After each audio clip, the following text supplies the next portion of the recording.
कैसे हैं आप। मैं गौरव स्वागत करता हूं आप सबों का आपके चैनल एईपीएस पे। आज का अपना टॉपिक है जीन पियाजे का संज्ञात्मक सिद्धांत। ठीक, इसमें से आपका सीटेट में 2 मार्क्स का क्वेश्चन होता है और मेरा विश्वास कीजिए कि अगर आप इस वीडियो को स्टार्टिंग से अंत तक देखते हैं तो आपको ऐसा लगेगा कि जीन पियाजे आपके घर का कोई सदस्य है और कुछ नहीं। बाद में कुछ 2-4 पॉइंट है, उसको आपको माइंड में रखना है और आपका 2 नंबर यहाँ से फिक्स हो जाएगा। ठीक, तो इस पे आने से पहले आप एकदम रिलैक्स हो जाइए और इसको एकदम समझना है, पढ़ना नहीं है। ठीक है, हम कभी भी नोट्स पे और इस सब पे फोकस नहीं करते हैं, आपको ऑलरेडी पता है। एकदम समझिए देसी भाषा में। ठीक, तो देखिए शुरुआत में क्या हुआ कि मानव विकास जो होता है ना, हम लोग का जो विकास होता है, ठीक है, उसमें वृद्धि और विकास 2 चीज़ होता है। ये आपने डिलीट से समझ ही लिया होगा कि वृद्धि अलग होता है और विकास अपना अलग होता है। पर ये हर चरण पे अलग अलग तरीके से होते रहता है। जिस प्रकार से ऊपर से सेब गिरा तो देख गिरते हुए तो बहुत लोग देखा होगा, पर गुरुत्वाकर्षण बल का खोज तो सबने नहीं किया ना, किसी एक ने किया। उसी प्रकार से इस विश्व में कुछ ऐसे मनोवैज्ञानिक हैं जिनका सोच इसके ऊपर में गया कि बच्चा कैसे विकास कर जाता है, बच्चा कैसे अपने आप को बदलता है, कैसे अपना बुद्धि लगाता है, कैसे क्या सोचता है। तो यहीं पे अपना विकास की अवधारणाएं आती रही और अपना वृद्धि विकास का जब भी बात आए, मानव विकास का, तो उसमें 3 मनोवैज्ञानिक बहुत महत्वपूर्ण थे। एक हो गए अपने जीन पियाजे, ठीक, एक अपने हो गए कोलबर्ग और एक अपने हो गए वाइगोस्की। ठीक, तो आज हम लोग पढ़ेंगे जीन पियाजे के बारे में। ठीक, तो आइए आगे बढ़ते हैं। अब अपना बात आता है जीन पियाजे का संज्ञात्मक विकास का सिद्धांत। तो सबसे पहले समझिए, जीन पियाजे जो थे ना, एक स्विट्जरलैंड के मनोवैज्ञानिक थे। ठीक है, वो एक दिन अपने घर में बैठे हुए थे तो उनके मन में आया, एक विचार आया कि बच्चा जो है किस प्रकार से सोचता है, कैसे उसका विकास होता है। इस तरह के उनके मन में प्रश्न उठने लगे और वो विचार करते करते क्या किए कि अपने घर का बच्चा को, मतलब कि अपने बेटा बेटी को ही अपने सब्जेक्ट का, अपने विषय का शोधकर्ता बना दिए। मतलब कि उन्होंने अपना बच्चे के ऊपर ही खोज करना शुरू किया। ठीक, और अपने खोज का विषय अपने बच्चों को ही बनाया। जब उनके घर में बच्चे आए, ठीक, अब उस बच्चे को वो एकदम बारीकी से देख रहे थे कि किस प्रकार से उनका विकास हो रहा है। ठीक है, और उस दौर में उन्होंने जो सिद्धांत दिया, जो अपना विचार प्रस्तुत किया, उसी को बोलते हैं जीन पियाजे का संज्ञात्मक विकास का सिद्धांत। ठीक है, तो यहाँ से आपके 2 क्वेश्चन बनते हैं। अगर कोई क्वेश्चन आ जाए कि जीन पियाजे कहाँ के मनोवैज्ञानिक थे, तो स्विट्जरलैंड के। क्लियर है। चलिए, अब अपना बात आता है कि संज्ञानात्मक क्या होता है। संज्ञानात्मक का नॉर्मल बात होता है जानने की कला। अभी आप इस वीडियो को देख रहे हैं तो आपको इच्छा है कि आपको जीन पियाजे का सिद्धांत पता करना है। ये आपके मन का विचार है, आपको कोई जबरदस्ती नहीं भेजा, मैं कोई आपको जबरदस्ती नहीं बुला रहा हूँ। आपके अंदर की एक चाहत है, चेष्टा है, आपको जानने की इच्छा है। वही क्या है, आपका संज्ञानात्मक है। इसी को अगर आप किताबी भाषा में देखिएगा तो क्या हो जाएगा कि भाषा, चिंतन, स्मरण शक्ति और तर्क शक्ति जिस चीज में शामिल हो उसी को हम लोग क्या बोलते हैं, संज्ञानात्मक विकास बोलते हैं। ठीक है, अब इसमें क्या है कि पियाजे जी बोलते थे कि वह प्रक्रिया जिसके द्वारा संज्ञानात्मक संरचना को संशोधित किया जाता है वो क्या कहलाता है, तो अपना समावेशन कहलाता है। अगर आपसे क्वेश्चन आ जाए कि वैसा कौन सा प्रक्रिया है जिसके द्वारा संज्ञानात्मक संरचना को संशोधित किया जाता है, वह कहलाता है। एक मान लीजिए समावेशन दे दे, अनुवेशन दे दे, अन्वेषण दे दे, अनुकूल दे दे, तो आपको पता होना चाहिए कि समावेशन यानी कि जो प्रक्रिया संज्ञानात्मक संरचना को संशोधित करता है उसको क्या बोलते हैं, समावेशन बोलते हैं। क्लियर है। चलिए, अब इसमें क्या देखिए, जब पियाजी जी के घर में बच्चा पैदा हुआ ना, तो देखे कि बच्चा चूस भी रहा है उंगली को, बच्चा देख भी रहा है, बच्चा सामान को भी देख रहा है, पियाजी जी को भी देख रहा है, पापा पापा बोल रहा है। ठीक, तो देखिए कि बच्चा आया है तो उसको इतना विकास कैसे हो गया। तो उस समय वो ये अवधारणा बना है कि जब बच्चा का जन्म होता है तो उसके अंदर में कुछ पूर्व से ही बुद्धि होती है। और जैसे जैसे वो बड़ा होता है उसके बुद्धि का विकास होता है और वो उसके अनुसार सीखता है, वातावरण के अनुसार सीखता है। तो उन्होंने यहाँ पे एक बात क्या बताया कि वातावरण के अनुसार स्वयं को ढालना, यानी कि कोई बच्चा है और वो वातावरण के अनुसार स्वयं को ढाल रहा है तो वो क्या कहलाएगा? अनुकूलन कहलाएगा। क्या कहलाएगा? अनुकूलन कहलाएगा। यानी कि अगर आपको क्वेश्चन आ जाए कि वातावरण के अनुसार स्वयं को ढालना क्या कहलाता है, तो अनुकूलन कहलाता है। ठीक। अब यहाँ पे एक बात और बन के आता है कि पूर्व ज्ञान के साथ जो बच्चा पैदा हुआ तो उंगली चूस रहा था, देख रहा था, तो पूर्व ज्ञान के साथ ज्ञान को जोड़ने की प्रक्रिया क्या कहलाती है? तो उसको हम लोग क्या बोलते हैं? आत्म सातीकरण। आत्म सातीकरण मतलब कि पूर्व के ज्ञान में अगर आप कुछ नया चीज जोड़ रहे हैं तो उसको क्या बोलेंगे? आत्म सातीकरण। ठीक है, क्लियर है यहाँ तक? अब चलिए, अब यहाँ पे एक बात और निकल के आता है। जैसे कि बच्चा मान लीजिए कि अपनी माँ को देख रहा है, ठीक, तो उसको पता है कि मेरी माँ है, रोज देख रहा है। तो यहीं पर एक वर्ड आता है अपना स्कीमा। आप लोग बराबर सुने होइएगा और इसमें कंफ्यूज रहते हैं। स्कीमा का तात्पर्य क्या होता है? स्कीमा का मतलब हुआ, इसके लिए एक उदाहरण देखिए। कोई बच्चा अपनी माँ के साथ मार्केट जा रहा है, उसने देखा कुत्ता को। अब बच्चा बोला मम्मी मम्मी ये क्या है? तो मम्मी उसकी बोली कि बाबू ये कुत्ता है। ठीक। तो बच्चा के मन में क्या आया कि जिसके पास में 4 गो पैर होगा वो क्या होगा? कुत्ता होगा। अब वो गधा को भी देखा, कहता मम्मी कुत्ता। तो उस समय उसकी माँ बोली कि नहीं बाबू ये गधा है। तो समय के अनुसार, परिस्थिति के अनुसार धीरे धीरे उसका डेवलपमेंट हुआ और उस समझा, हर जानवर का वर्गीकरण करना शुरू किया, तो वही उसका स्कीमा हुआ। ठीक। तो उसको हम लोग क्या बोलते हैं कि अगर इसको देखिए, ज्ञान में परिवर्तन करना, ठीक, प्रारंभ कर देता है तो वह क्या कहलाता है? समायोजन कहलाता है। ठीक। यानी कि जो उसके स्कीमा में पूर्व से ज्ञान है उसमें वो परिवर्तन किया। पहले वो कुत्ता बोला, फिर उसको वो गधा समझा, फिर घोड़ा समझा, इस तरह से वो परिवर्तन करते चला गया, तो वो क्या कहलाएगा? उसका समायोजन कहलाएगा। क्या कहलाएगा? समायोजन कहलाएगा। ठीक। इतना बात क्लियर हो गया। अब हम लोग आगे बढ़ते हैं। अब पियाजी जी क्या किए कि जब वो अपने बच्चा का देखेगी तो उंगली चूस ही रहा है। जब जैसे से वो बड़ा हुआ ना तो उसको एकदम बारीकी से वो देख रहे थे कि किस प्रकार से क्या काम कर रहा है। और जब वो पूरा देख लिए तो उन्होंने अपने इस सिद्धांत को 4 अवस्थाओं में बांटा। ठीक। जिसमें पहला अवस्था क्या होता है? इंद्रिय जनित गामक अवस्था, जिसको हम लोग एक और नाम से जानते हैं, जो अपना क्या हो जाता है? संवेदी। संवेदी गामक अवस्था। ठीक है, संवेदी गामक अवस्था। ये क्या होता है कि जन्म से लेके 2 वर्ष तक की अवस्था को हम लोग क्या बोलते हैं? इंद्रिय जनित गामक अवस्था या संवेदी अवस्था। अब एक बात बताइए, आपको पता नहीं कि जो बच्चा जन्म लेगा 2 साल तक में वो क्या करेगा? इसके लिए आपको पढ़ना की जरूरत है।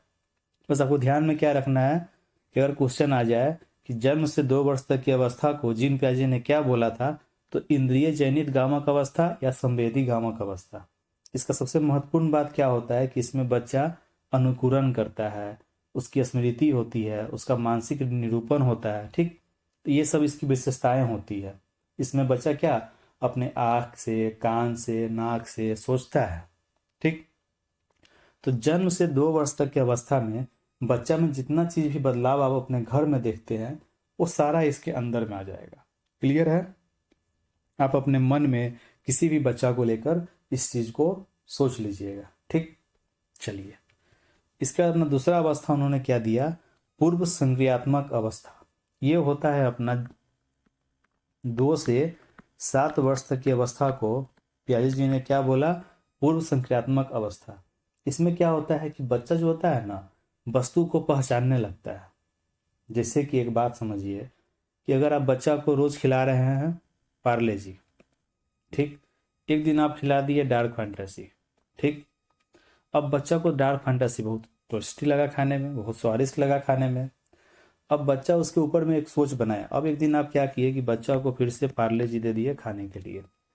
ठीक है। अब बच्चा बोला नहीं, बच्चा पार्ले जी और डार्क फैंटेसी के बीच में अंतर को समझ गया, वस्तु को पहचान लिया। बोला नहीं, उस दिन बोला बड़ा अच्छा लग रहा था खाने में, वो जिद पे पड़ गया कि हमको डार्क फैंटेसी ही खाना है। तो यही हुआ वस्तुओं की पहचान। उसको ये नहीं पता है कि डार्क फैंटेसी का वैल्यू क्या है, स्वाद क्या है, उसका उसका डिब्बा का कलर पसंद है। ठीक, खाया तो उसको चॉकलेट टाइप का लगा, तो उस रैपर के अंदर में आप पार्ले जी भी भर के दीजिएगा तो बच्चा खा लेगा। तो बच्चा यहाँ पे वस्तु को पहचाना। वस्तु डार्क फैंटेसी के अंदर में क्या है, उसको उससे मतलब नहीं, उसका जो कवर फोटो है ना, बच्चा को उससे मतलब है। तो वस्तु को यहाँ पे पहचानना शुरू कर दिया। तो इसी को हम लोग क्या बोलते हैं, इस अवस्था में बच्चों के अंदर में क्या होता है, वस्तु वस्तु स्थापित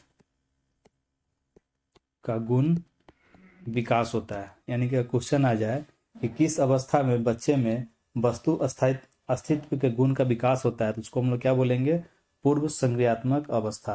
क्लियर है।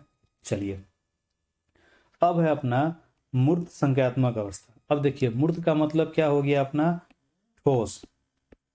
इसको हम लोग ठोस संक्रियात्मक अवस्था भी बोलते हैं। ठीक, ठोस कहने का मतलब हो गया कि इसमें बच्चा चिंता करना शुरू करता है, बोलना शुरू करता है। प्याज जी को पप्पा पप्पा बोलना शुरू कर दिया होगा, पप्पा चाचा मौसा, मतलब कि नॉर्मल जो एक बातचीत का रूप होता है वो करना बच्चा शुरू कर देता है। इसी अवस्था में क्या होता है कि बच्चा को पता चल जाता है कि डार्क फैंटेसी के अंदर का जो बिस्किट है ना, उसका स्वाद चॉकलेट टाइप का लगता है, अब पार्ले जी का जो है उसका स्वाद अलग है।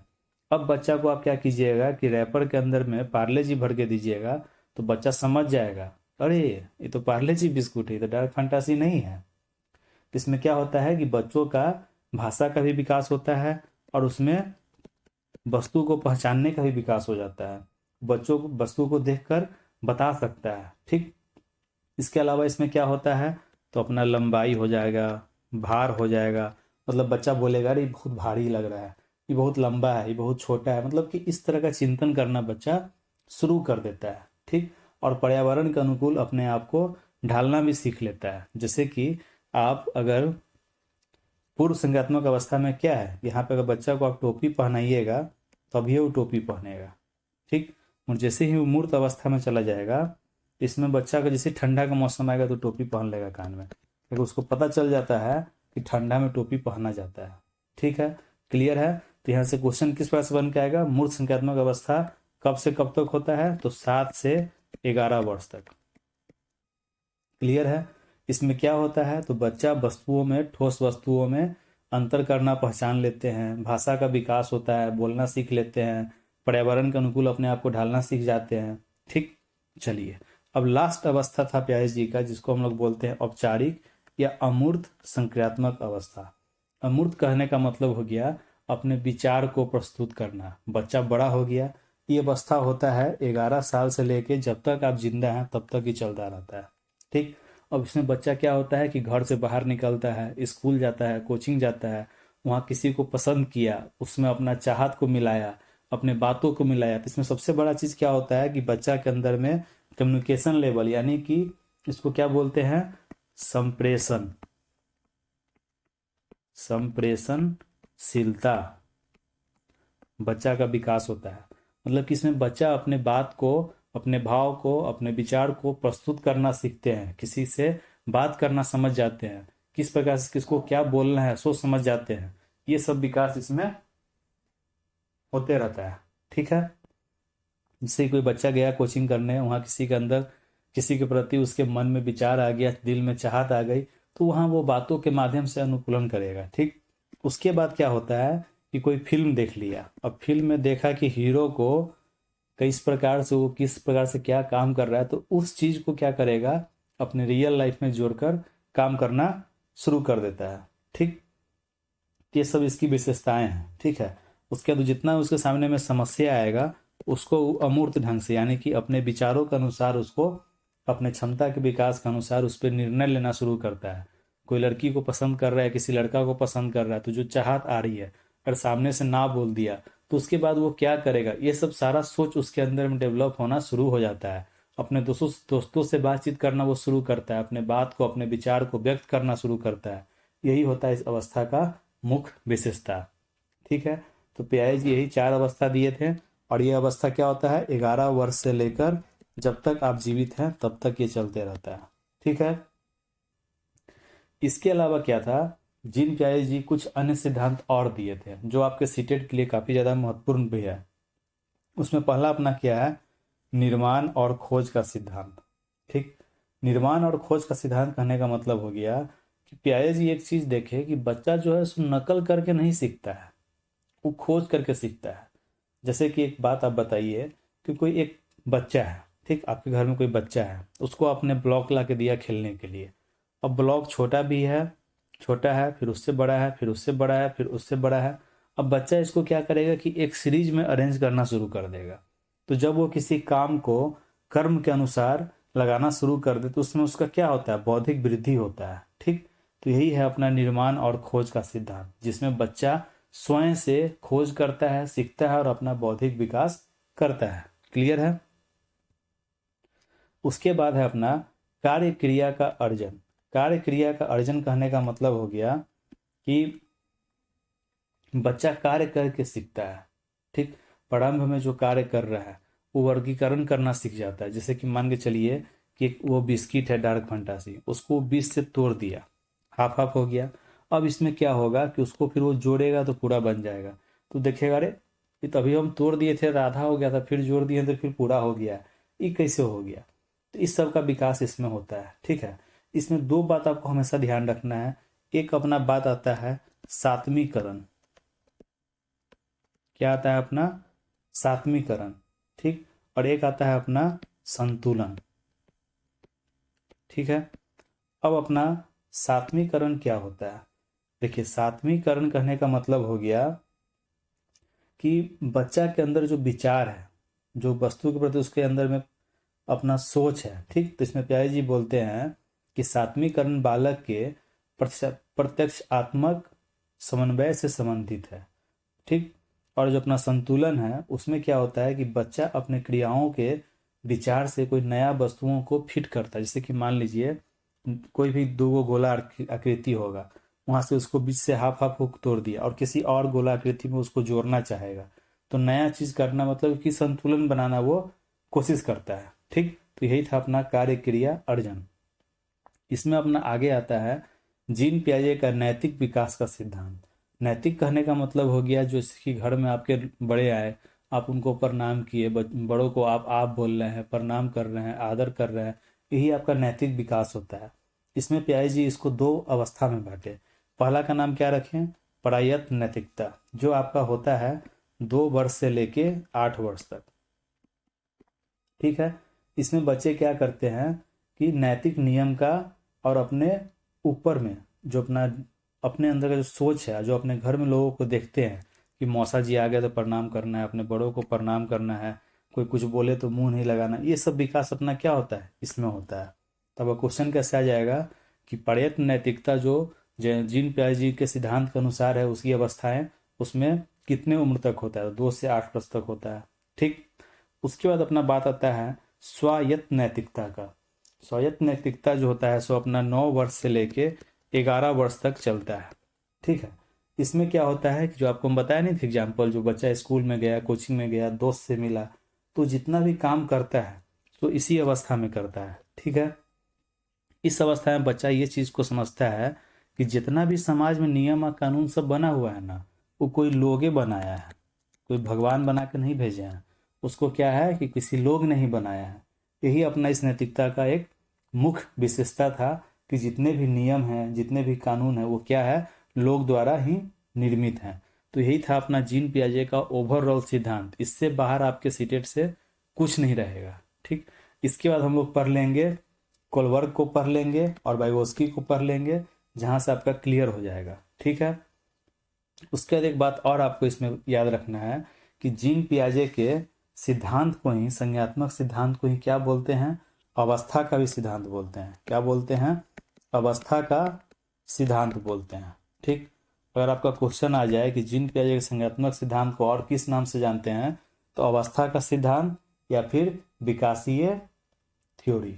ठीक है, अब आपका एक बात और यहाँ पे निकल कर आता है कि कोई क्वेश्चन आ जाए कि जीन पियाजे के सिद्धांत जो है सो किससे संबंधित है, तो आप क्या लिखिएगा, मानव की वृद्धि एवं विकास से संबंधित है। वृद्धि एवं विकास से संबंधित है। मानव की वृद्धि एवं विकास से जीन पियाजे का संज्ञानात्मक विकास संबंधित है। ठीक है, तो ये था आपका जीन पियाजे का संपूर्ण सिद्धांत। इससे बाहर आपका कुछ नहीं है। अभी हम लोग इस पे क्या करेंगे कि इसके अकॉर्डिंग हम लोग कुछ क्वेश्चन को देख लेंगे जो अपने विगत वर्षों में आया है।